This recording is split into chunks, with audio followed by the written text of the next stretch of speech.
கொஞ்ச நேரம் கழிச்சு பக்கத்துல வந்து அக்கான்னு கூப்பிட்டா. நானும் திரும்பி என்னம்மான்னு கேட்டேன். மயிலாப்பூர் போற எந்த பஸ்ஸுக்கா? உடனே சட்டுன்னு 11Gன்னு சொல்லிட்டேன்.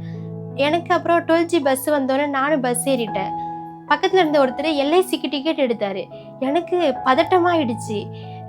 உடனே கண்டக்டர் கிட்ட பாரிஸ் போற பஸ் தானே அப்படின்னு கேட்டேன். இல்லம்மா இது மயிலாப்பூர் வழியா அண்ணா ஸ்கொயர் போகுது அப்படின்னாரு. அவ்வளோதான், எனக்கு அப்படியே வாரி தூக்கி போட்ட மாதிரி ஆயிடுச்சு. உடனே நான் சிவன் பார்க்ல இறங்கிட்டேன்.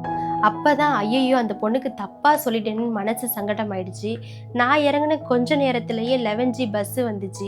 அதுல அந்த பொண்ணு இருப்பாளே, என்ன நினைப்பான்னு ஒரு தயக்கம் இருந்தாலும் வீட்டுக்கு சீக்கிரமா வந்துடணும்னு மனசை தேத்திக்கிட்டே ஏறிட்டேன். அந்த பொண்ணு டிக்கெட் வாங்கிட்டு கண்டக்டர் மயிலாப்பூர் வந்தா சொல்லுங்கன்னு சொன்னுச்சு. உடனே கண்டக்டர் இது பாரிஸ் போற பஸ்ஸம்மா அப்படின்னு சொன்னோன்னு அந்த பொண்ணுக்கு அழுக வந்துருச்சு. எனக்கு என்ன சொல்றதுன்னே தெரியல. அடுத்த ஸ்டாப் காமராஜர் சாலையில அந்த பொண்ணு இறங்கும் போது என்னை ஒரு மாதிரி முறைச்சிக்கிட்டே இறங்குனுச்சு.